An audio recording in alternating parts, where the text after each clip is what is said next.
শাড়ির আঁচলটা কোমরে গুজে নিয়ে ফুলের ঝাঁকাটা নয়নতারা মাথায় তুলে নিল। নয়নতারা তার সরু নিটল তিল চকচকে কোমরটা দুলতে দুলতে কালীপুর গ্রামের সরু কাঁচা পাকা রাস্তাটা ধরে হাঁটছিল। তখন সূর্য ধীরে ধীরে পশ্চিম দিগন্তে পাঠে যেতে শুরু করেছে। নয়নতারা কালীপুর গ্রামের মিত্তিরদের বড় আমবাগানটার পাশ দিয়ে যেই তার বাড়ির পথে পা বাড়াতে যাবে, অমনি হঠাৎ মিত্তিরদের আমবাগানের ভিতর থেকে একটা বলিষ্ঠ পুরুষের হাত এসে একটা হেঁচকা টান মেরে নয়নতারাকে আমবাগানের ভিতর ঢুকিয়ে নিতেই নয়নতারা একটু হকচকিয়ে গিয়ে যেই চিৎকার করে উঠতে যাবে, অমনি সেই বলিষ্ঠ পুরুষের একটা হাত এসে নয়নতারার মুখটা চেপে ধরে।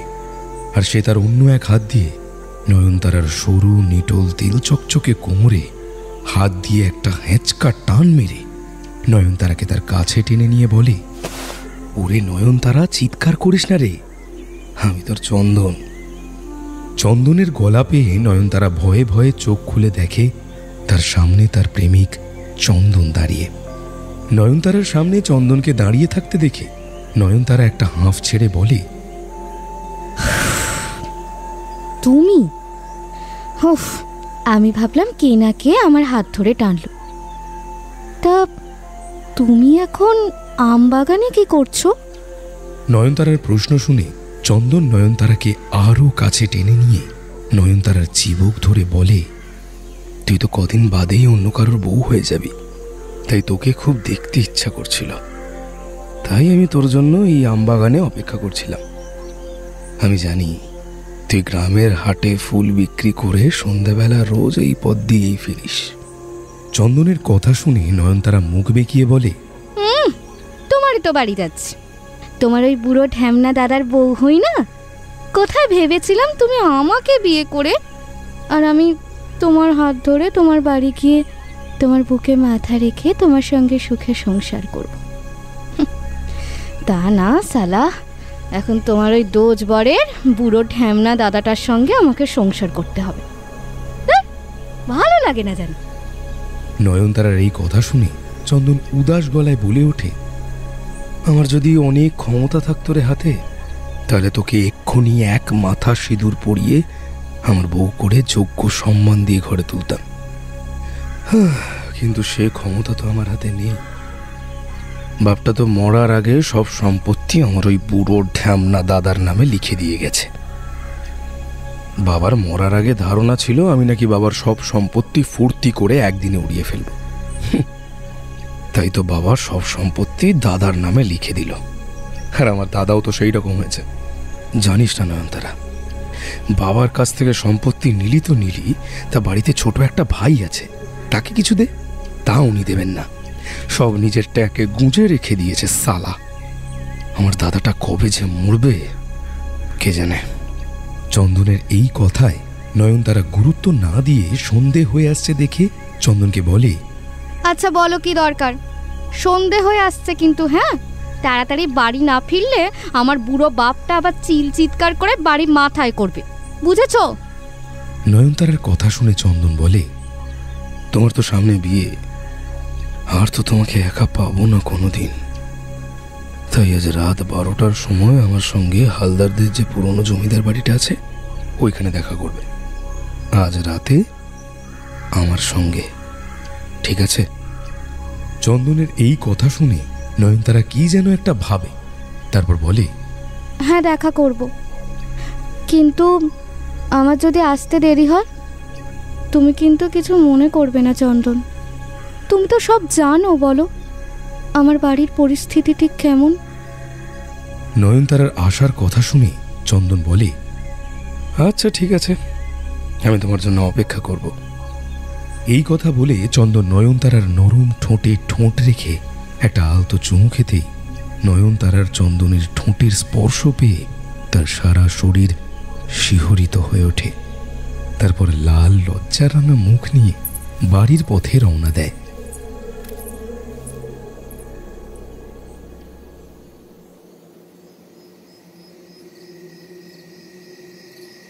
রাতের খাওয়া দাওয়া সেরে নয়নতারার বাবা শ্যামল রাত 11টা নাগাদ ঘুমিয়ে পড়লে নয়নতারা রাত 11:30 নাগাদ গায়ে কালো একটা চাদর দিয়ে খুব চুপিসারে সন্তর্পণে বাড়ির পেছনের খিড়কি দরজা দিয়ে বেরিয়ে এসে কালীপুর গ্রামের হালদারদের পরিত্যক্ত জমিদার বাড়ির সামনে চন্দনের সঙ্গে দেখা করতে যায় এবং গিয়ে দেখে চন্দন হালদারদের পরিত্যক্ত জমিদার বাড়ির সামনে দাঁড়িয়ে আছে অপেক্ষারত চাতক পাখির মতো।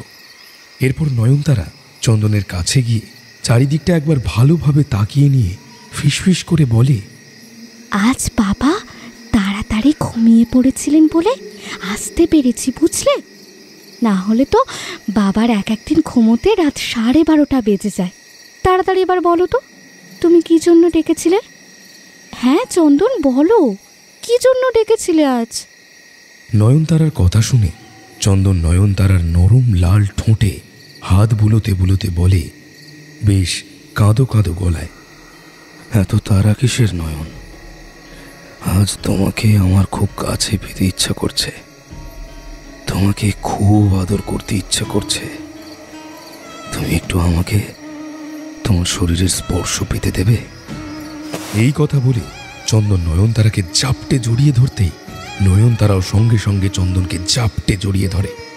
তারপর চন্দন নয়নতারাকে কোলে তুলে নিয়ে গিয়ে পরিত্যক্ত জমিদার বাড়ির ভিতর একটা ঘরে নিয়ে গিয়ে মেঝেতে শুইয়ে দেয় নয়নতারাকে। আর নয়নতারার নরম লাল ঠোঁটের উপর চন্দন নিজের ঠোঁট বোলাতে শুরু করে, আর একটা হাত দিয়ে নয়নতারার পরনের বস্ত্র খুলতে শুরু করে একে একে। এরপর নয়নতারার পরনের সব বস্ত্র খুলে নয়নতারাকে পুরো নগ্ন করে চন্দন নয়নতারার নগ্ন শরীরের উপর উঠতেই নয়নতারা দুহাত বাড়িয়ে চন্দনকে তার নগ্ন বুকের মাঝে টেনে নিতেই চন্দন তার লালায়িত জিভ আর ঠোঁট দিয়ে নয়নতারার স্তনযুগল থেকে শুরু করে গোপনাঙ্গ পর্যন্ত সারা নগ্ন শরীর জুড়ে তার রুক্ষ ঠোঁট আর জিভ বোলাতে শুরু করে। আর অন্যদিকে চন্দনের ঠোঁটের স্পর্শ নয়নতারার শরীরে পেতেই সে উত্তেজিত হয়, মাঝে মাঝে চিৎকার করতে থাকে আর বলতে থাকে নয়নতারা চন্দনকে, আজ রাতে তুমি আমাকে পাগল করে দাও, পাগল। আমি যে আর পারছি না চন্দন, আমি যে তোমার প্রেমে পাগল। আমার এই শরীর শুধু তোমার, শুধু তোমার। এই কথা বলতে বলতে নয়নতারা চন্দনের চুল খামচে ধরতেই চন্দন নয়নতারাকে আরো উত্তেজিত হতে দেখে। সে এরপর ধীরে ধীরে তার যৌনাঙ্গ নয়নতারার গোপনাঙ্গে ঢুকিয়ে ঝাঁকাতে শুরু করে, আর অন্য হাত দিয়ে নয়নতারা স্তনযুগল কচলাতে শুরু করে। এইভাবে সারা রাত ধরে দুজনের মধ্যে যৌনতার উদ্দামতার চরম খেলা চলার পর কখন যে তারা দুজন ক্লান্ত হয়ে একে অপরের নগ্ন শরীর জড়িয়ে ধরে ঘুমিয়ে পড়েছে তারা নিজেরাও জানে না। এরপর পরিত্যক্ত জমিদার বাড়ির খোলা জানলা দিয়ে সূর্যের আলো নয়নতারার চোখে মুখে পড়তেই সে ধরফর করে ওঠে। বসে দেখে সকাল হয়ে এসেছে এবং বাইরে থেকে পাখির কলকাকলিতান শোনা যাচ্ছে। নয়নতারাকে ধরফর করে উঠে বসতে দেখে চন্দনও উঠে বসে আর নয়নতারাকে জড়িয়ে ধরে বলে, কি হলো নয়নতারা, উঠে বসলে কেন? চন্দনের প্রশ্ন শুনে নয়নতারা তার মেঝেতে পড়ে থাকা শাড়িটা তুলে নিয়ে পড়তে পড়তে বলে, বেশ ভয়ার্থ কাঁপা কাঁপা গলায়, চন্দন বাইরের দিকে তাকিয়ে দেখো, সকাল হয়ে গেছে। আমাকে এবার বাড়ি ফিরতে হবে। বাবা নিশ্চয়ই এতক্ষণে উঠে পড়েছে। না, আমাকে না দেখতে পেয়ে খুঁজতেও শুরু করে দিয়েছে নির্ঘাত। একবার যদি জানতে পারে আমি সারা রাত বাড়ির বাইরে ছিলাম, আমার কপালে তাহলে অনেক দুঃখ আছে। নয়নতারার কথা শুনে চন্দন নয়নতারাকে জড়িয়ে ধরে বলে, আর কিছুক্ষণ আমার সঙ্গে থাকো না, 2 দিন পরে তো তুমি অন্য কারোর বউ হয়ে যাবে। আমি আর তো তখন তোমাকে ছুঁতে পারবো না। চন্দনের কথা শুনে নয়নতারা চন্দনকে জড়িয়ে ধরে বলে, রাগ করো না লক্ষ্মীটি, ভগবান যদি আমাদের সঙ্গে থাকে তাহলে আমরা দুজন আবার এই জন্মে একসঙ্গে থাকতে পারবো। হ্যাঁ, আবার এই জন্মে একসঙ্গে থাকতে পারবো। এই কথা বলে নয়নতারা কাঁদতে কাঁদতে বাড়ি চলে যায়। নয়নতারাকে বাড়ির ভিতর ঢুকতে দেখে নয়নতারার বাবা শ্যামল জিজ্ঞাসা করে, হ্যাঁ রে ছুরি, এত সকালে তুই কোথায় গিয়েছিলিস? শ্যামলের প্রশ্ন শুনে নয়নতারা একটু থতমত খেয়ে গেলেও সে নিজেকে সামলে বলে একটু কাঁপা কাঁপা গলায়, বাবা বাবা ফুল তুলতে গিয়েছিলাম, ওই বাজারে ফুল বিক্রি করতে হবে না, সেই জন্য। নয়নতারার এই কথা শুনে শ্যামল কিছু বলল না, শুধু সন্দেহ ভরা দৃষ্টিতে নয়নতারার দিকে তাকিয়ে থাকল। সেই রাতে নয়নতারা ও চন্দনের দুজনের মধুর মিলনের দুদিন পর কালীপুর গ্রামের মোড়ল 40 বছর ঊর্ধ্ব দুলাল পোদ্দারের সঙ্গে নয়নতারার বাবা শ্যামল তার 21 বছরের নয়নতারার বিয়ে দেয় খুব ধুমধাম করে। এবং ফুলের মতো মিষ্টি মেয়ে নয়নতারাকে বিয়ে করার সেই আনন্দের জন্য গ্রামের মোড়ল দুলাল পোদ্দার তার বউ ভাতে 5 গায়ের লোককে পেট পুড়ে ভালো মন্দ খাবার খাওয়ায়। নয়নতারার সঙ্গে গ্রামের মোড়ল দুলাল পোদ্দারের বিয়ে হয় ঠিকই, কিন্তু কিছুতেই যেন বিয়ের পর নয়নতারা দুলাল পোদ্দারের সঙ্গে ঘর সংসার করায় মন লাগলো না। সেই তার প্রেমিক চন্দনের দিকেই তার মন পড়ে থাকে। নয়নতারার বিয়ের 2 সপ্তাহ পর দুলাল পোদ্দারকে একদিন গ্রামের কি একটা কাজে শহরে যেতে হয় 2 দিনের জন্য, এবং সেই সময় নয়নতারা ও চন্দন একসঙ্গে বাড়িতে ছিল। একদিন রাতে চন্দনের কাজ থেকে বাড়ি ফিরতে ফিরতে বেশ রাত হয় এবং সে বাড়ি ফিরে কুয়োতলায় পা ধুতে ধুতে শুনতে পায় দাদার ঘর থেকে নয়নতারার কান্নার আওয়াজ। দাদার ঘর থেকে নয়নতারার কান্নার আওয়াজ শুনে চন্দন পা ধোয়া থামিয়ে দাদার ঘরের দিকে তাকিয়ে বলে, নয়নতারা এত কাঁদছো কেন, কি হলো কি? এই কথা বলে চন্দন দাদার ঘরের দিকে যায় আর ঢুকে দেখে নয়নতারা বিছানার ওপর উপুর হয়ে শুয়ে বালিশে মুখ গুঁজে হাউ হাউ করে কাঁদছে। নয়নতারাকে এইভাবে কাঁদতে দেখে চন্দন নয়নতারার ঘরে ঢোকে এবং নয়নতারার নরম পিঠে হাত দিয়ে চন্দন জিজ্ঞাসা করে, নয়নতারা, ও নয়নতারা, তোমার কি হয়েছে, তুমি এইভাবে কাঁদছো কেন? চন্দনকে ঘরে ঢুকতে দেখে তার সামনে দাঁড়িয়ে থাকতে দেখে নয়নতারা উঠে হাউ হাউ করে কাঁদতে কাঁদতে চন্দনের বুকের উপর ঝাঁপিয়ে পড়ে আর বলে, চন্দন, আমাকে তুমি বাঁচাও,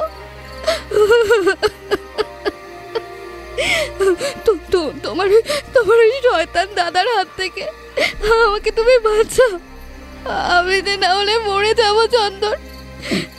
আমি কোনোদিন তোমার ওই রাক্ষস দাদার কবলে পড়েই যাব।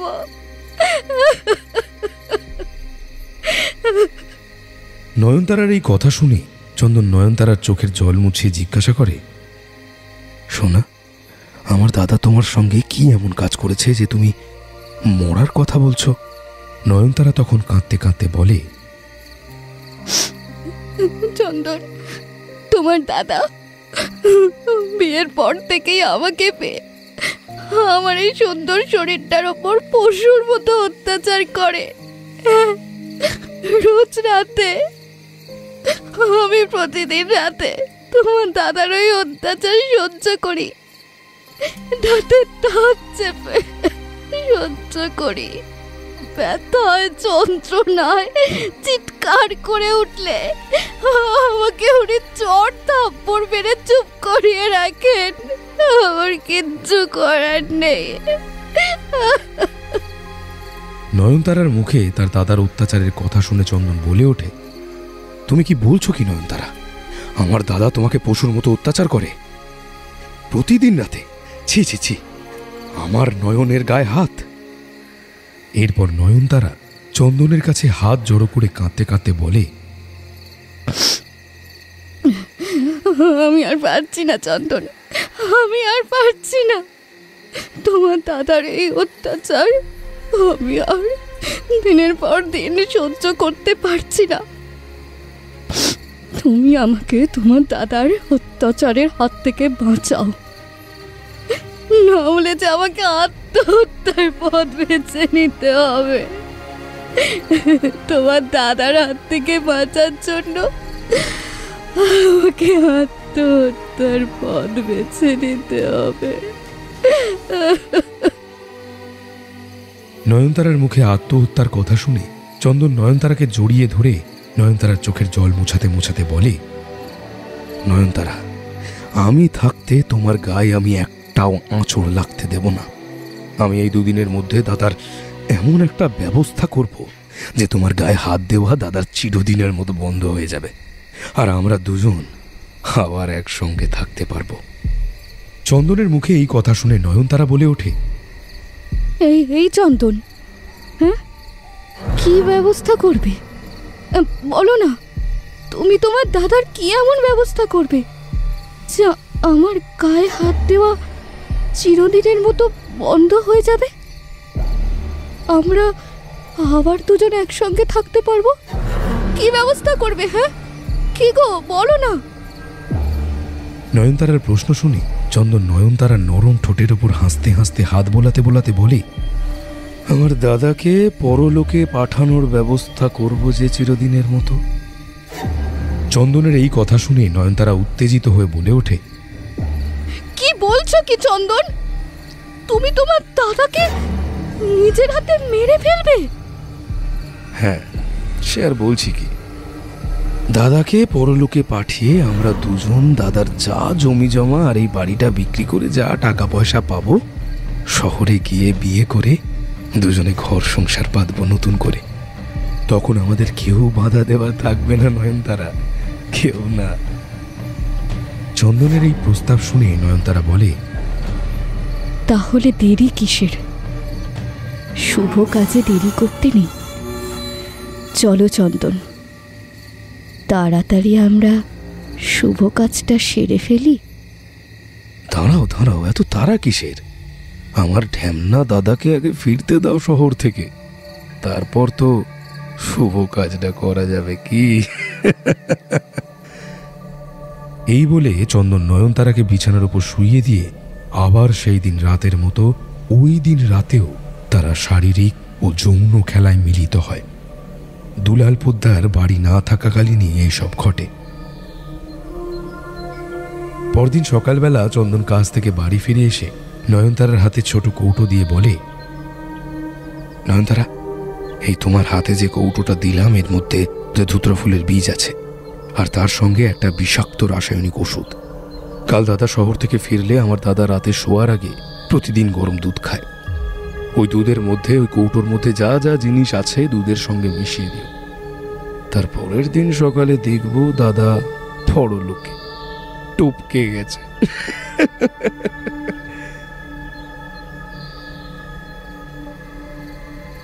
পরদিন সন্ধেবেলা চন্দনের দাদা দুলাল পোদ্দার বাড়ি এলে নয়নতারা দুলাল পোদ্দারের রাতের খাওয়া দাওয়া মিটে গেলে শোয়ার আগে চন্দনের কথা অনুযায়ী দুলাল পোদ্দারের গরম দুধের মধ্যে কৌটোয় রাখা ধুতরা ফুলের বীজ আর বিষাক্ত রাসায়নিক ওষুধটা মিশিয়ে দিয়ে দুলাল পোদ্দারকে সেই দুধের গ্লাসটা নয়নতারা দিতে, দুলাল পোদ্দার নয়নতারার হাত থেকে যখন দুধের গ্লাসটা নিতে যাবে তখন নয়নতারার ঠোঁটের কোণে মুহূর্তের মধ্যে একটা সাপদের হাসি খেলে যায়। কিন্তু সেটা দুলাল পোদ্দার লক্ষ্য করে না, উল্টে এক নিঃশ্বাসে পুরো বিষ মেশানো দুধটা খেয়ে নেয়। দুধটা খেয়ে নিতেই দুলাল পোদ্দার কেমন যেন ঝিমিয়ে পড়ে আর নয়নতারাকে ঘুম জড়ানো গলায় বলে, হ্যাঁ গো নয়নতারা, আজ আমার দুধের মধ্যে কি এমন মিশিয়েছ যে আমার এই রকম ঝিমুনি লাগছে? আগে তো দুধ খেয়ে এমন ঝিমুনি লাগেনি। দুলাল পোদ্দারের কথা শুনে নয়নতারা মুচকি হেসে বলে, না না, আসলে তুমি খাটাখাটুনি করে এসেছো তো, শহর থেকে কত খাটাখাটুনি করে এসেছো, তাই তাই মনে হয় তোমার ঝিমুনি লাগছে। চিন্তা করো না, কোনো চিন্তা করো না, আজ রাতে শান্তির ঘুম ঘুমিয়ে নাও, কাল সকালে উঠে দেখবে সব ঠিক হয়ে যাবে, একেবারে সব ঠিক হয়ে যাবে। এই কথা বলে নয়নতারা ঘর থেকে বেরিয়ে এসে দেখে চন্দন বারান্দায় উত্তেজিত হয়ে ঘোরাফেরা করছে। নয়নতারাকে দাদার ঘর থেকে বেরোতে দেখে চন্দন জিজ্ঞাসা করে, কাজ হয়েছে নয়নতারা? হ্যাঁ, কাজ হয়েছে।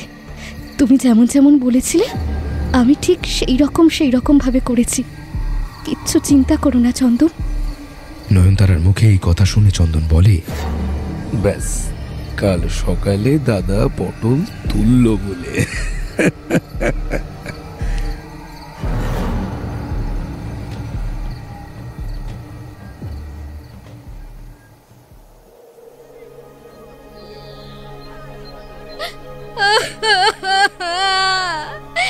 হায় ভগবান, তুমি আমার কি সর্বনাশ করলে গো!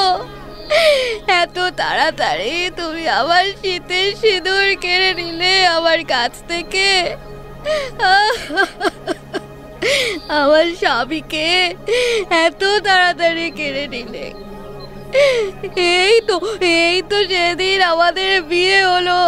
আমি কি এমন দোষ করলাম যে আমার স্বামীকে আমার থেকে কেড়ে নিলে ঠাকুর? পরদিন সকালে নয়নতারার মরা কান্নার আওয়াজ কালীপুর গ্রামবাসীদের কানে যেতেই তারা সবাই ঘুম থেকে উঠে ছুটে আসে মোড়ল দুলাল পোদ্দারের বাড়ি। এসে দেখে দুলাল পোদ্দারের নিথর প্রাণহীন শরীরটা তার বাড়ির উঠোনের উপর শুয়ে আছে। গলায় রজনীগন্ধার মালা আর চোখের পাতায় তুলসী পাতা। আর নয়নতারা সামনে কাঁদতে কাঁদতে দুলাল পোদ্দারের নিথর প্রাণহীন শরীরটার উপর আছড়ে পড়ছে, কাঁদছে আর বলছে, ভগবান, তুই এত তাড়াতাড়ি কেন আমার শীতের সিঁদুর কেড়ে নিলে গো? কেন আমার স্বামীকে আমার কাছ থেকে এত তাড়াতাড়ি কেড়ে নিলে? আমাদের তো এই সেদিন বিয়ে হলো, বলো আমি কি এমন দোষ করেছি যে তুমি আমার স্বামীকে আমার কাছ থেকে কেড়ে নিলে?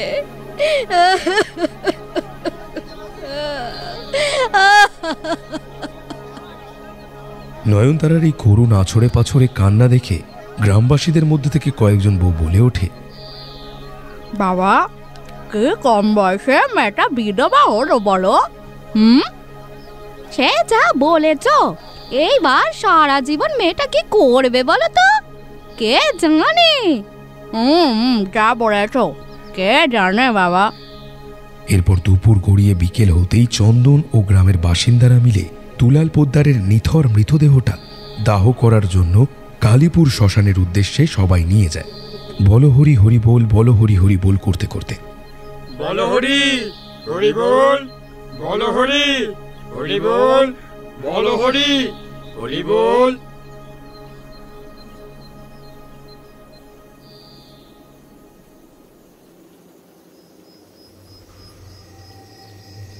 কালীপুর শ্মশানে দুলাল পোদ্দারের দাহ কাজ ও আরও অন্যান্য কাজ করে চন্দনের বাড়ি ফিরতে ফিরতে বেশ রাত হয় সেই দিন।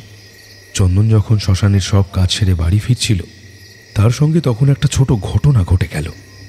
সেটা হলো, চন্দন যখন শ্মশান থেকে বেরিয়ে বাড়ির পথে হেঁটে যাচ্ছিল গ্রামের অন্ধকার রাস্তা ধরে, তখন তার সমানে মনে হচ্ছিল তার পিছন পিছন কেউ যেন আসছে হেঁটে, এবং তার পায়ের খসখসানি আওয়াজ চন্দনের কানের সামনে ভেসে আসতে আসতেই সে পিছন ফিরে তাকায় আর দেখে কেউ নেই। চন্দন তখন মনের ভুল ভেবে আবার যেই দুই পা এগোতে যাবে, এবার সেই সঙ্গে একটা গুঙানোর আওয়াজ, এবং কে যেন ঘুমাতে ঘুমাতে কাঁদতে কাঁদতে ফ্যাসফ্যাসে গলায় বলছে, তুই আমাকে মেরে ফেললি বিষ খাইয়ে, আমার সব সম্পত্তি পাওয়ার জন্য। তোর আমার হাত থেকে কোনো নিস্তার নেই, কোনো নিস্তার নেই।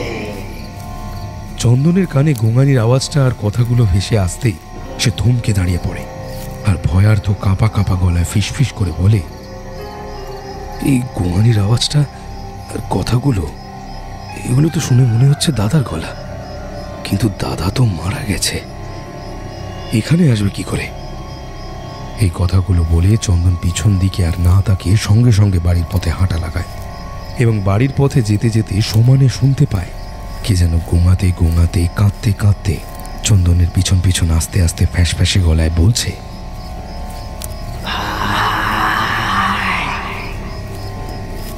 তুই আমাকে মেরে ফেললি বিষ খাইয়ে,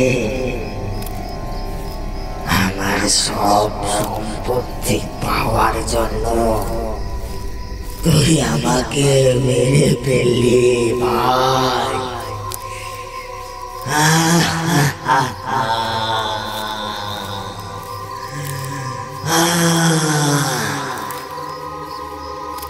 তোর আমার হাত থেকে আর নিস্তার নেই, নিস্তার নেই তোর আমার হাত থেকে। এরপর চন্দন কোনো রকমে বাড়ি ফেরে। সেই দিন সারাদিন ধরে খাটাখাটনির জন্য চন্দন তাড়াতাড়ি স্নান সেরে কিছু মুখে দিয়ে নিজের ঘরে এসে শুয়ে পড়ে। অন্যদিকে সেই দিন রাতে নয়নতারার সঙ্গেও একটা অদ্ভুত ঘটনা ঘটে গেল। মাঝরাতে একটা নরম স্পর্শ নয়নতারার হাতে লাগতেই তার ঘুমটা ভেঙে যায়, এবং নয়নতারার ঘুমটা ভেঙে যেতেই সে অনুভব করে কি যেন তার সারা শরীরের বিভিন্ন জায়গায় হাত বুলিয়ে দিচ্ছে। আর যে হাত বুলিয়ে দিচ্ছে তার হাতটা বরফের মতো ঠান্ডা আর নরম। নয়নতারার এইরকম অনুভব হতেই সে ধরফর করে বিছানার উপর উঠে বসে। শাড়িটা ভালো করে গায়ে জড়িয়ে নিয়ে বিছানার পাশে টেবিলের উপর রাখা জ্বলন্ত হ্যারিকেনটা একটু বাড়িয়ে নেয়, আর ঘরের চারিদিকে তাকিয়ে ভয়ার্থ কাঁপা কাঁপা গলায় জিজ্ঞাসা করে, কে কে কে কে কে আমার ঘরে ঢুকেছে? কে? এত রাতে কে আমার ঘরে ঢুকেছে? এইভাবে আমার গায়ে হাত দিচ্ছে কে? সামনে আসো বলছি, কে ঢুকেছো? সামনে এসো। নয়নতারার এই কথা বলাতে দেখে ঘরের ভিতর কেউ নেই। সে তখন নিজের মনের ভুল ভেবে আবার হ্যারিকেনটা কমিয়ে দিয়ে শুয়ে পড়ে। কিন্তু আবার কিছুক্ষণ পর নয়নতারার আবার মনে হলো তার উপর অদৃশ্য কেউ যেন চেপে বসেছে, আর তার সঙ্গে বলপূর্বক যৌন সঙ্গমে আবদ্ধ হতে চাইছে। নয়নতারার এইরকম মনে হতেই সে চিৎকার করে চন্দনকে ডাকার চেষ্টা করে, কিন্তু পারে না, কারণ নয়নতারার মনে হতে থাকে তার মুখটা অদৃশ্য কেউ যেন চেপে ধরেছে, যাতে সে চিৎকার করে কাউকে ডাকতে না পারে। এছাড়া নয়নতারা আরও একটা জিনিস মনে হতে থাকে, তার পা কেউ অদৃশ্য যেন অবশ করে দিয়ে তার সঙ্গে যৌন খেলায় মেতে উঠেছে। নয়নতারা সারা রাত ধরে এইরকম অনুভব হয় ঠিকই, কিন্তু তার কিছু করার ক্ষমতা ছিল না। এরপর সারা রাত ধরে নয়নতারার সঙ্গে অদৃশ্য অশরীরী যৌন খেলা চলার পর নয়নতারা দেখে ঘড়িতে 4টে বাজার সঙ্গে সঙ্গে তার উপর থেকে অদৃশ্য কারুর যে চাপ অনুভব করছিল সেই চাপটা ধীরে ধীরে কমে আসতে থাকলো, এবং চাপ কমে আসতেই নয়নতারা তার সারা শরীরে তীব্র একটা ব্যথা অনুভব করে, এবং সে তীব্র ব্যথা যন্ত্রণায় কুঁকিয়ে ওঠে।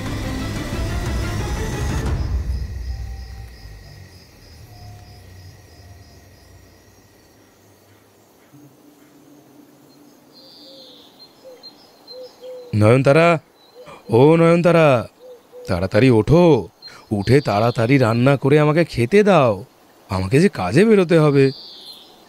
ঘরের বাইরে থেকে চন্দনের গলা ভেসে আসতেই নয়নতারা কোনো রকমের বিছানা ছেড়ে উঠে ক্লান্ত বিধ্বস্ত শরীরে ঘরের বাইরে আসে, এবং ক্লান্ত গলায় চন্দনকে বলে, তুমি একটু দাঁড়াও, আমি কাপড় চোপড় ছেড়ে রান্নাঘরে গিয়ে তোমার জন্য রান্না চাপাচ্ছি। নয়নতারা ঘরের বাইরে বেরোতে চন্দন নয়নতারার মুখের দিকে আর সারা শরীরের দিকে তাকিয়ে দেখে নয়নতারার চোখের তলায় পুরো কালো কালি জমেছে। এক রাতের মধ্যে চোখ মুখ কেমন যেন ঢুকে গেছে। মাথার চুল অবিন্যস্ত, সঙ্গে পরনের শাড়িটাও। এছাড়া মুখে ও গলায় লাল লাল নখের আঁচড়ের মতো দাগ। নয়নতারার চেহারার এই হাল দেখে চন্দন নয়নতারাকে জড়িয়ে ধরে জিজ্ঞাসা করে, নয়নতারা, এই নয়নতারা, তোমার কি হয়েছে? তোমার শরীরের এই রকম হাল হলো কি করে? চন্দনের প্রশ্ন শুনে নয়নতারা হাউ হাউ করে কাঁদতে কাঁদতে গত রাতে তার সঙ্গে কি কি ঘটনা ঘটেছে সব কথা খুলে বলতেই চন্দন নয়নতারার মুখ থেকে গত রাতের সব ঘটনা শুনে অবাক হয়ে যায়। মনে মনে বলে, দাদা মৃত্যুর পর দাদার অশরীরী আত্মা কাল রাতে কি এসে নয়নতারার সঙ্গে শারীরিক খেলায় মিলিত হয়? দাদার অতৃপ্ত স্বাদ কি মৃত্যুর পর এইভাবে মেটাচ্ছে?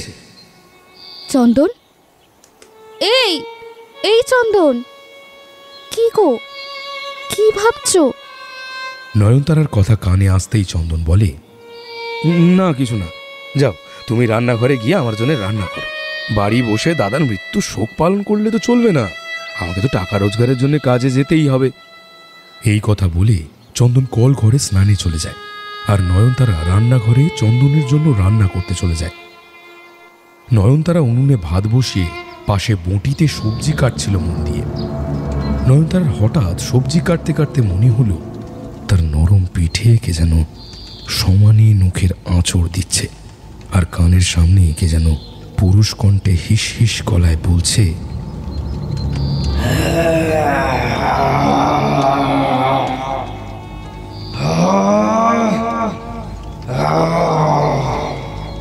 কি ভেবেছিস তোরা দুজনে আমাকে খুন করে আমার ভাই চন্দনকে বিয়ে করে সুখে সংসার করবে আর আমার সব সম্পত্তি ভোগ করবে? আমি থাকতে তোরা কিছুতেই আমার সম্পত্তি ভোগ করতে পারবি না। আমি তোদের সুখে থাকতে দেব না। আমি তোদের শান্তিতে সংসার করতেও দেব না। নয়নতারার কানে হিস হিসে পুরুষ কণ্ঠ ভেসে আসতেই আর তার পিঠে কার যেন নখের আঁচড় অনুভব করতেই নয়নতারার বুকটা ভয়ে ছ্যাঁত করে ওঠে, আর সে সঙ্গে সঙ্গে সবজি কাটা থামিয়ে ভয় ভয় পিছন ফিরতেই দেখে বিস্ফারিত দৃষ্টিতে তার সামনে তার মৃত স্বামী দুলাল পোদ্দার দাঁড়িয়ে আছে, আর নয়নতারার দিকে তাকিয়ে একটা নীল জ্বলন্ত অগ্নিদৃষ্টি দিয়ে সাপদের হাসি হাসছে, আর দুলাল পোদ্দারের ঠোঁটের কোণ থেকে সাদা গেঁজলা ফেনার মতো গড়িয়ে পড়ছে আর সারা শরীর ফ্যাট ফ্যাট করছে। নয়নতারা তার পিছনে দুলাল পোদ্দারকে ওইভাবে দাঁড়িয়ে থাকতে দেখে আর ওই কথাগুলো শুনে চিৎকার করে ওঠে ভয়, আর রান্নাঘর থেকে বেরোতে বেরোতে বলে, চন্দন, চন্দন তুমি কোথায়? আমাকে বাঁচাও চন্দন, আমাকে মেরে ফেলবে। কোথায় তুমি? আমাকে বাঁচাও, বাঁচাও আমাকে। এই কথা বলতে বলতে নয়নতারা রান্নাঘর থেকে বেরিয়ে রান্নাঘরের দাওয়ার সামনে হাউ হাউ করে কাঁদতে থাকে। ইতিমধ্যেই চন্দন নয়নতারার চিৎকার শুনে কলঘর থেকে পড়ি কি মুড়ি করে ছুটে এসে দেখে নয়নতারা রান্নাঘরের দরজার সামনে বসে কাঁদছে। নয়নতারাকে এইভাবে কাঁদতে দেখে চন্দন নয়নতারাকে বলে, এই নয়নতারা, কি হয়েছে? তুমি এইভাবে চিৎকার করছো আর রান্নাঘরের সামনে বসে কাঁদছো কেন? চন্দনকে সামনে দেখে নয়নতারা চন্দনকে জড়িয়ে ধরে। কিছুক্ষণ আগে রান্নাঘরে তার সঙ্গে কি কি ঘটনা ঘটেছে আর তার দাদার কথা বলতেই চন্দন নয়নতারার মুখ থেকে দাদার কথা শুনে ভয় চমকে ওঠে, কিন্তু নয়নতারার সামনে চন্দন যে ভয় পেয়েছে সেটা প্রকাশ করে না, উল্টে বলে, দূর নয়নতারা, তুমি চোখে ভুল দেখেছ, মৃত মানুষ কখনো ফিরে আসতে পারে নাকি? চন্দনের এই কথা শুনে নয়নতারা বেশ অভিমানী গলায় বলে, তোমার যদি আমার কথায় বিশ্বাস না হয় চলো না, চলো না আমার সাথে, তুমিও রান্নাঘরে গিয়ে দেখবে। চলো, সত্যি সত্যি তোমার দাদা রান্নাঘরে দাঁড়িয়ে আছে, সত্যি বলছি আমি। নয়নতারার কথাটা না ফেলে দিয়ে চন্দন নয়নতারার সঙ্গে রান্নাঘরে যায় ঠিকই, কিন্তু নয়নতারা রান্নাঘরে গিয়ে দেখে কোথায় তার মৃত স্বামীর আত্মা দাঁড়িয়ে। কেউ তো রান্নাঘরে দাঁড়িয়ে নেই, পুরো রান্নাঘর ফাঁকা। নয়নতারা এই অদ্ভুত দৃশ্য দেখে খানিকটা ভয় হতচকিয়ে যায় এবং চন্দনকে বেশ ভয়ার্ত কাঁপা কাঁপা গলায় বলে, এই তো কি হলো? হ্যাঁ চন্দন, তো তুমি বিশ্বাস করো, এই উনুনের পাশেই তোমার দাদা দাঁড়িয়ে ছিল, কিন্তু কোথায় গেল? এর মধ্যে কোথায় গেল? নয়নতারার কথা শুনে চন্দন বলে, দূর, বললাম না তুমি চোখে ভুল দেখেছ, সারা রাত ভালো করে ঘুমাওনি বলে তাই তুমি চোখে ভুলভাল দেখছো। আমি কাজে বেরিয়ে যাওয়ার পর একটু ভালো করে ঘুমিয়ে নাও, বুঝলে, দেখবে শরীরটা ঠিক লাগবে। এই কথা বলেই চন্দন নয়নতারাকে জড়িয়ে ধরে মাথায় যখন হাত বোলাতে লাগলো, হঠাৎ চন্দনের চোখ যায় রান্নাঘরের মেঝের দিকে, আর দেখে রান্নাঘরের সারা মেঝেতেই কালো কালো বড় বড় পায়ের ছাপ।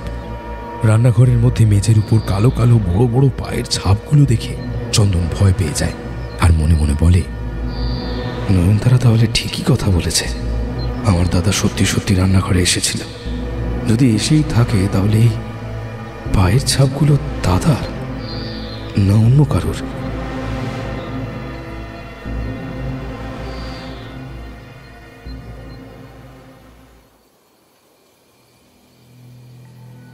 এই ঘটনার 3 দিনের মাথায় দুলাল পোদ্দার যেহেতু অপঘাতে মারা গেছে, চন্দন তার দাদার 3 দিনের শ্রাদ্ধানুষ্ঠানের কাজ করে খুব সুষ্ঠুভাবে। শ্রাদ্ধানুষ্ঠানের কাজ মিটে যাওয়ার পর সেই দিন রাতের বেলা চন্দন ও নয়না একসঙ্গে শুয়েছিল এক ঘরের এক বিছানার উপর। চন্দন নয়নাকে জড়িয়ে ধরে বলে, এতদিন পর আপদ বিদায় হয়েছে, এবার আমাদের কেউ আলাদা করতে পারবে না নয়না, এবার আমরা একসঙ্গে থাকব, বলো। নয়নতারা তখন চন্দনের নগ্ন ফর্সা বুকের উপর হাত বোলাতে বোলাতে হি হি করে হাসতে হাসতে বলে,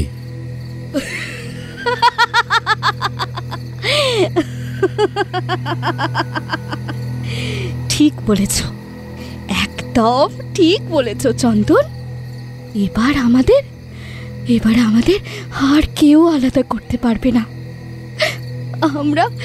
আমরা একসঙ্গে দুজনে সুখে সংসার করব, আর তোমার দাদার এই বিশাল সম্পত্তি আমরা ভোগ করব।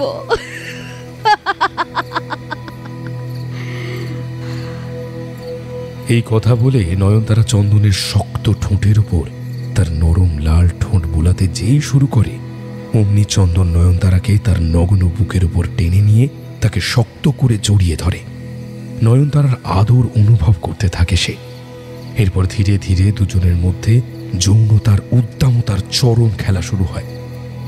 এইভাবে বেশ কিছুক্ষণ ধরে চন্দন ও নয়নতারার মধ্যে যৌনতার চরম উদ্দামতার খেলা চলার পর চন্দনের হঠাৎ চোখ পড়ে নয়নতারার দিকে, এবং নয়নতারার দিকে তাকাতেই চন্দন চমকে ওঠে আর দেখে সে এতক্ষণ ধরে যার সঙ্গে শারীরিক ও যৌন খেলায় ব্যস্ত ছিল সে নয়নতারা নয়। নয়নতারার জায়গায় শুয়ে থাকতে দেখা যায় তার বর্দা দুলালকে, এবং দুলাল লাল জ্বলন্ত অগ্নিদৃষ্টি দিয়ে চন্দনের দিকে তাকিয়ে আছে আর খিক খিক করে হাসতে হাসতে বলছে, আমি মরে যাওয়ার পর তো দেখছি তুই আমার বউয়ের সঙ্গে ভালো লীলা খেলা শুরু করেছিস। কি ভেবেছিস তুই তোরা দুজনে আমাকে বিষ খাইয়ে খুন করে সুখে শান্তিতে ঘর করবে? প্রতিদিন রাতে লীলা খেলা খেলবে, খেলাচ্ছে। এই কথা বলে দুলাল পোদ্দার তার লিকলিকে দুটো কালো হাত দিয়ে চন্দনের গলা টিপে ধরে, চন্দনকে ছুঁড়ে ফেলে দেয় মেঝেতে। তারপর তার দিকে ধীরে ধীরে হাসতে হাসতে এগিয়ে আসতে থাকে সে।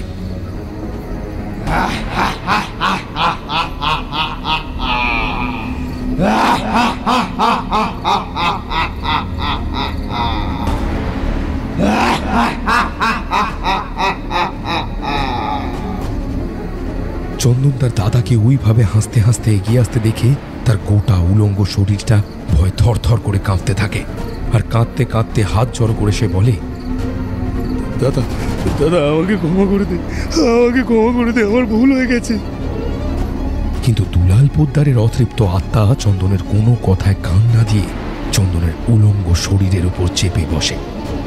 এরপর যা করে তা হলো দুলাল পোদ্দার তার কালো কালো বড় বড় ধারালো নখরযুক্ত হাত দিয়ে চন্দনের বুকটা ছিঁড়ে ফেলে, ফালাফালা করে।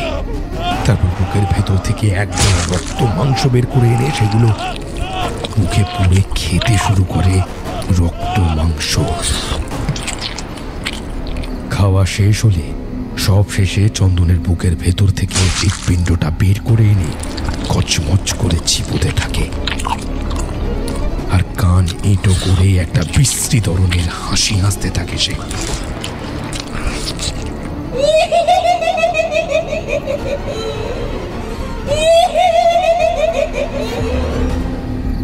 অন্যদিকে চন্দন মৃত্যু যন্ত্রণা সহ্য করতে না পেরে ধীরে ধীরে মৃত্যুর কোলে ঢলে পড়ে।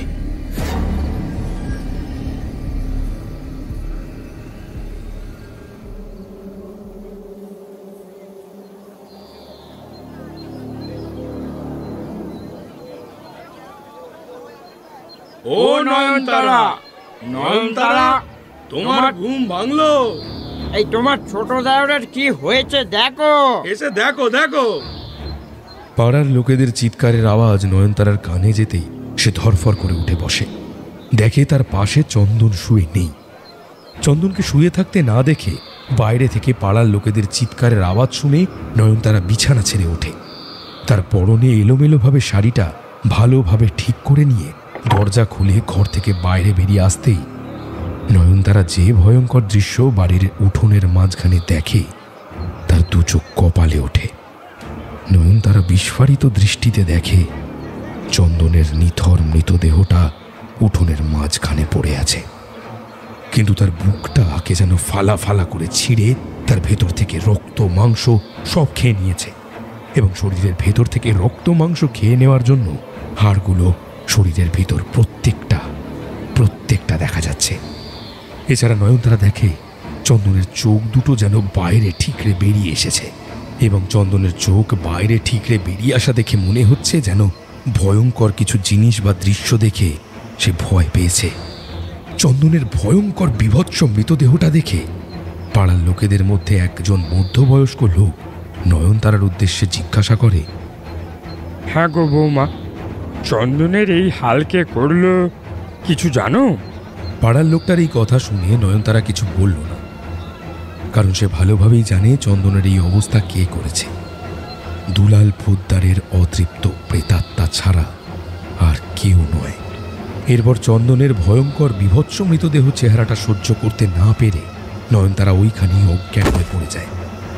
নয়নতারাকে অজ্ঞান হয়ে পড়ে যেতে দেখে পাড়ার কিছু বউ নয়নতারাকে ঘরে তুলে নিয়ে গিয়ে শুইয়ে দেয়, আর অন্যদিকে পাড়ার লোকেরা মিলে চন্দনের মৃতদেহটা নিয়ে কালীপুর শ্মশানে দাহ করতে যায় আর নিজেদের মধ্যে বলা বলি করে, এই দুলাল পোদ্দারের বাড়ির উপর কার অশুভ ছায়া পড়লো বলো তো?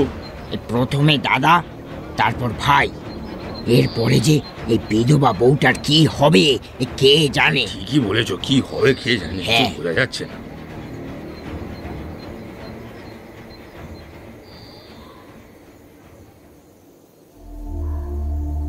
চন্দন মারা যাওয়ার পরপর চন্দনের শ্রাদ্ধানুষ্ঠানের কাজ না হওয়া পর্যন্ত পাড়ার বউরা বেশ কদিন নয়নতারার সঙ্গে ছিল।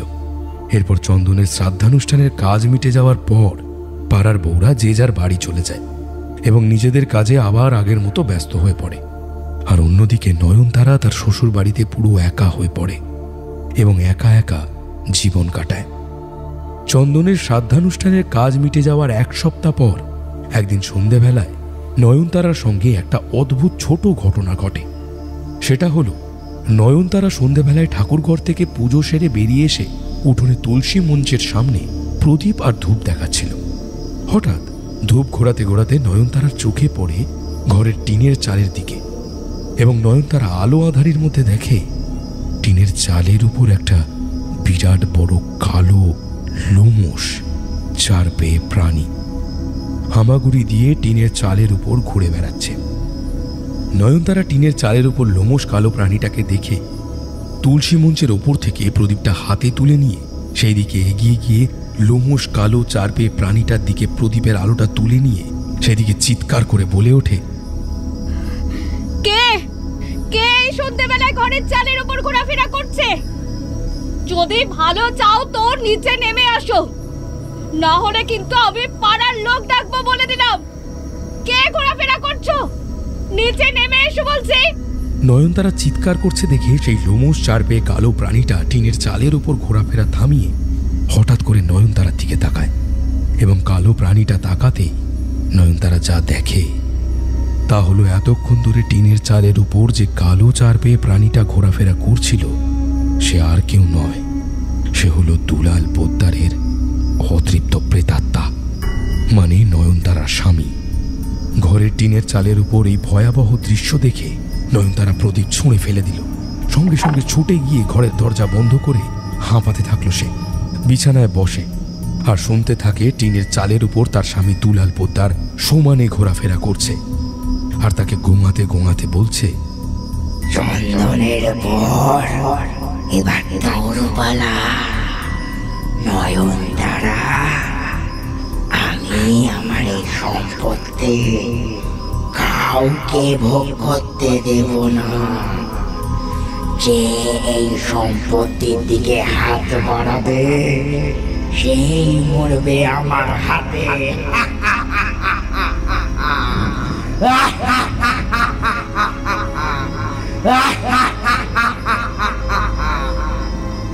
এইভাবে সারা সন্ধে চলার পর নয়নতারা কখন যে ঘুমিয়ে পড়েছিল কাঁদতে কাঁদতে সে নিজেও জানে না। এরপর মাঝরাতে শরীরের উপর একটা চাপ অনুভব করতেই তার ঘুমটা ভেঙে যায়। নয়নতারা চোখ খুলতেই যা দেখে তা হলো তার মৃত স্বামী দুলাল পোদ্দার উলঙ্গ অবস্থায় তার শরীরের উপর চেপে বসেছে আর তার সঙ্গে জোর করে যৌন খেলায় মিলিত হতে চাইছে।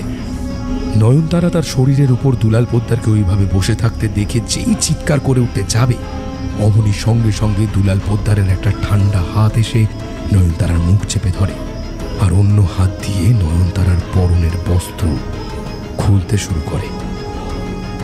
এরপর নয়নতারার পরনের সব বস্ত্র খুলে নয়নতারাকে উলঙ্গ করে দেয়। তারপর নয়নতারার সঙ্গে দুলাল পোদ্দারের অশরীরী প্রেতাত্মা একটা উদ্দামতার চরম যৌন খেলায় মেতে ওঠে, কিন্তু নয়নতারা কিছু করতে পারে না।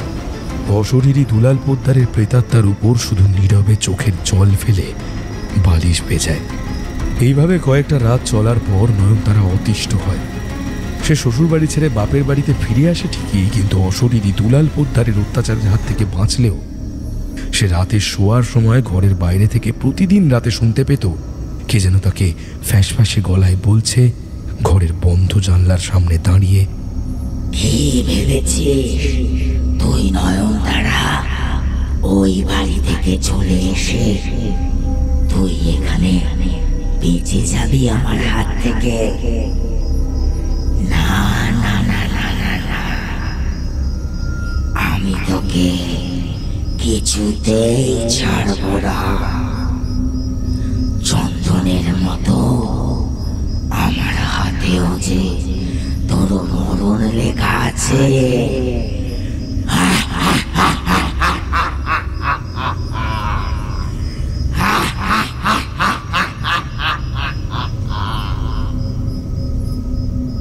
এইভাবে কয়েকটা দিন রাতে চলার পর একদিন সকালে নয়নতারা বাড়ির দাওয়ায় বসে কুলোয় চাল ঝাড়ছিল, আর ওইদিকে নয়নতারার বাবা শ্যামল দাওয়ার বাঁশের খুঁটির গায়ে হেলান দিয়ে বসে হুঁকো টানছিলেন। নয়নতারার বাবা শ্যামল হুঁকো টানা থামিয়ে নয়নতারার দিকে তাকিয়ে বলে, মা, তোকে একটা কথা বলবো, কিছু মনে করবি না তো? বাবার মুখে এই কথা শুনে নয়নতারার মুহূর্তের মধ্যে বুকের ভেতরটা ভয় ছ্যাঁত করে ওঠে। বাবা, কি কথা বলো? বলছি যে তুই তো ঠিক করেছিস এবার থেকে এখানেই থাকবি। তা তোর শ্বশুর বাড়িতে জামাইয়ের যে জমি বাড়ি এত সম্পত্তি পড়ে আছে, সেগুলো কি করবি কিছু ভেবেছিস?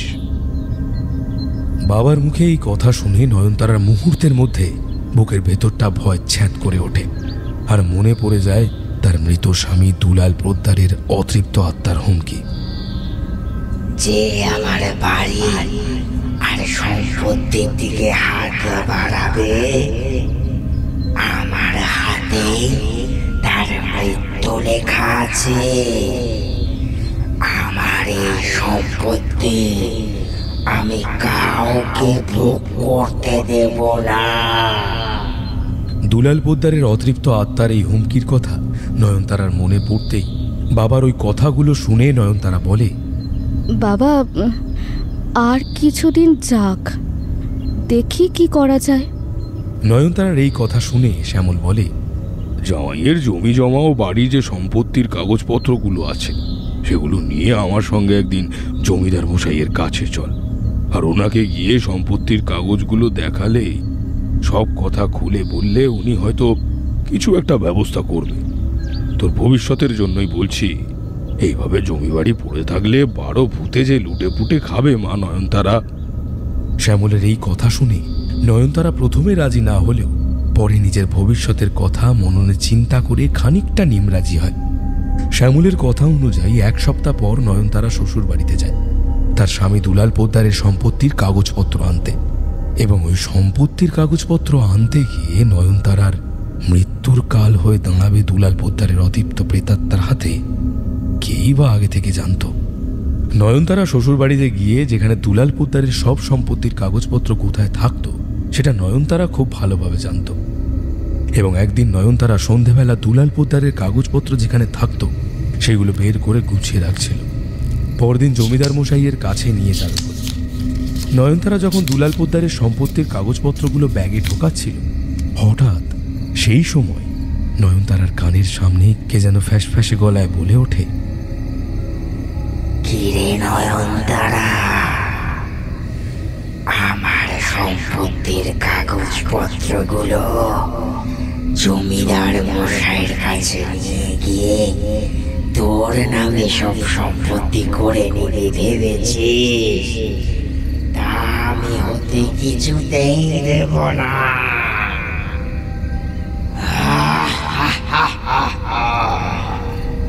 নয়নতারার কানে ফ্যাসফ্যাসে গলার আওয়াজটা ভেসে আসতেই তার হাত থেকে দুলাল পোদ্দারের সম্পত্তির কিছু কাগজপত্র পড়ে যায় এবং ভয়ে ভয়ে নয়নতারা পিছন দিকে তাকাতেই যা দেখে তা হলো তার স্বামী দুলাল পোদ্দারের অতৃপ্ত আত্মা তার সামনে একদম দাঁড়িয়ে আছে আর কটকটে লাল জ্বলন্ত অগ্নিদৃষ্টি দিয়ে নয়নতারার দিকে তাকিয়ে আছে আর ফ্যাসফ্যাসে গলায় খিক খিক করে হাসতে হাসতে বলছে,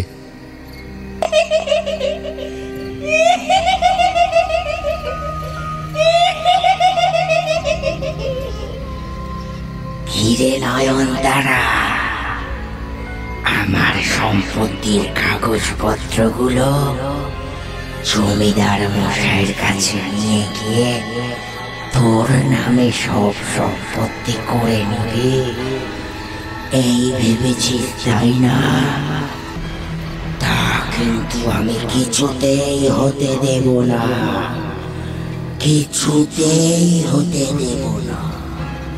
এই কথা বলে দুলাল পোদ্দারের অতৃপ্ত প্রেতাত্মা তার বড় বড় কালো কালো ধারালো নখরযুক্ত হাত দিয়ে নয়নতারার গলাটা টিপে ধরে এবং নয়নতারার পেট ছিঁড়ে একতাল রক্ত মাংস নাড়ি ভুঁড়ি বের করে এনে সেগুলো মুখের মধ্যে পুড়ে দেয়।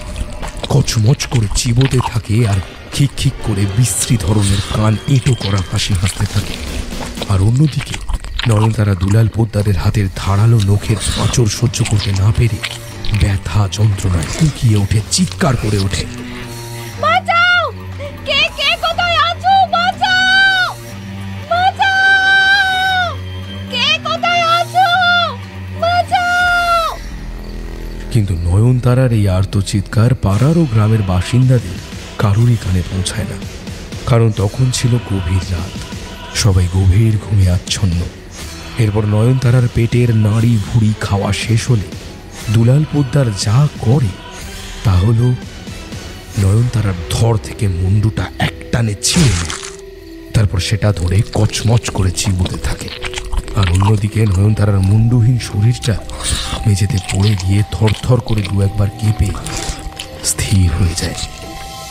নয়নতারাকে মৃত্যুর কোলে ঢলে পড়তে দেখে দুলাল পোদ্দারের অতৃপ্ত প্রেতাত্মা একটা কান এঁটো করা বিশ্রী হাসি হাসতে থাকে।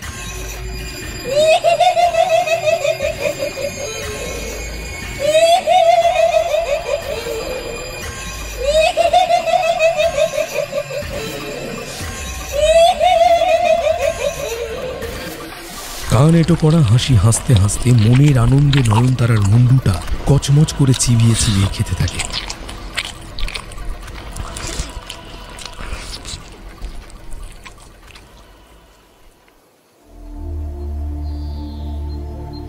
দিন কেটে গেল, নয়ন তো আজও এলো না। কাল আসার কথা ছিল, ও কি আর কখনো ফিরবে না, নাকি শ্বশুর বাড়িতেই থাকবে? এই কথা বলতে বলতে নয়নতারার বাবা শ্যামল চিন্তিতভাবে বাড়ির উঠোনে ঘোরাফেরা করছিল। ঠিক সেই সময় বাড়ির বাইরে থেকে অতনুর গলার আওয়াজ পাওয়া যায়। কাকা, ও কাকা, বাড়ি আছো নাকি?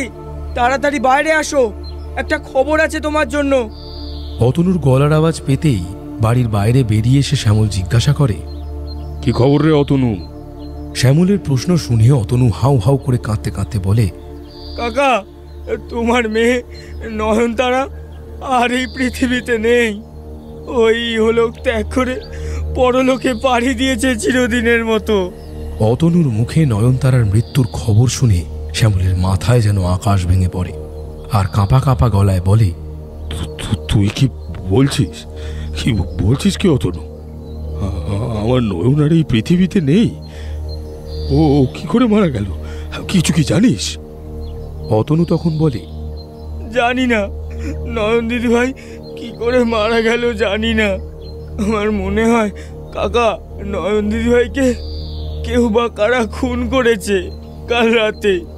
কারণ নয়ন দিদি ভাইয়ের শরীরটা পুরো ফালা ফালা করে কেটে ছিঁড়ে ধর থেকে মুন্ডুটা ছিঁড়ে নিয়ে সেই মুন্ডুটা আবার কে যেন ছিঁড়ে খেয়েছে। তোমার যদি আমার কথা বিশ্বাস না হয় কাকা, আমার সঙ্গে একবার নয়ন দিদিভাইয়ের শ্বশুর বাড়িতে গিয়ে দেখবে চলো, দিদিভাইয়ের কি অবস্থা করেছে কাকা। অতনুর কথা শুনে শ্যামল নয়নতারার শ্বশুর বাড়িতে যায়। নয়নতারার বাপের বাড়ি থেকে শ্বশুর বাড়ি বেশি দূর নয়, মাত্র আধ ঘন্টার রাস্তা।